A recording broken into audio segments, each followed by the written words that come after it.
Parti d'un rêve pour changer de vie, ou bien créatif depuis toujours, il existe autant de parcours que de personnes. Chacune d'entre elles ont un point commun, la passion. L'histoire de Fujifilm.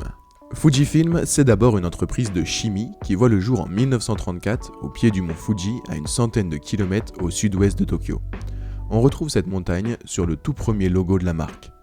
Dès lors, ils produisent divers matériaux de film pour le cinéma dans un premier temps, puis pour la photographie et les appareils de radiographie. Les premières pellicules couleur apparaissent en 1948, avec pour objectif de rattraper le retard sur Kodak. Dans leur lancée, ils commencent à développer leurs propres objectifs et appareils photo sous le nom de Fujica. Au cours des années 80, Fuji dévoile des appareils photo de baroudeur. Les HDS, HDM et HDR sont des appareils photo tout-terrain avec des résistances différentes au choc, à la poussière et à l'humidité. En 1988, le DS1P est le premier appareil photo numérique de la marque disposant d'une carte mémoire permettant la compatibilité avec les ordinateurs de l'époque. Ce DS1P possède un capteur de 250 000 pixels, ce qui semble complètement dérisoire aujourd'hui en 2024. Tout le monde a le droit de faire des photos.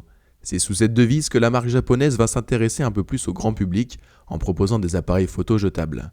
Cela leur permet de s'exporter sur le marché américain. Au Japon, ce sont 1,5 million d'appareils instantanés qui vont s'écouler en seulement 6 mois. Importé sur le marché américain, Fujifilm devient l'un des sponsors principaux des Jeux Olympiques de 1984 à Los Angeles. Grâce à la qualité de leurs pellicules, ils seront également partenaires officiels du mondial de foot 98. En 1992, Fujifilm est le leader mondial de l'appareil photo. À la fin des années 90, la filiale photo de la marque change de nom pour devenir Finepix. En 2000 ou 2001, la filiale image de Fujifilm représentait 54% du chiffre d'affaires. En 2008, Fuji réalise son plus gros chiffre d'affaires avec 27 milliards de dollars. Cependant, la photo ne représente que 19% de ce montant. Les ventes de pellicules baissent de 20 à 30% par an, obligeant la marque à se diversifier. Fujifilm prépare un renouveau au prix de plusieurs restructurations et licenciements. Le marché des appareils au capteur plein format est déjà bien rempli par les autres marques. Fujifilm va alors se concentrer sur les appareils APS-C et les moyens formats.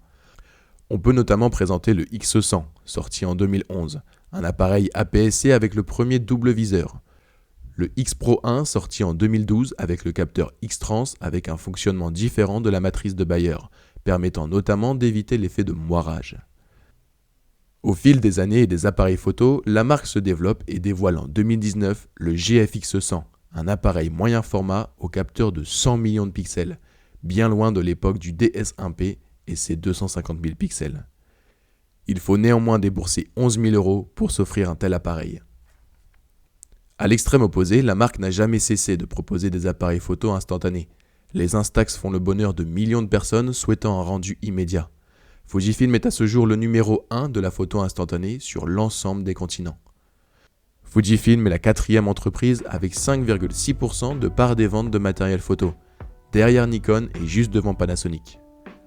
Aujourd'hui, Fujifilm est donc une entreprise au domaine très varié, allant de la photographie au médical, en passant même par le diagnostic de ponts et des tunnels ou encore par le travail de la bière. Dans chacun des domaines, Fuji y apporte sa technologie. Rendez-vous très prochainement pour découvrir de nouvelles histoires avec l'EDA, l'école d'art appliqué à distance.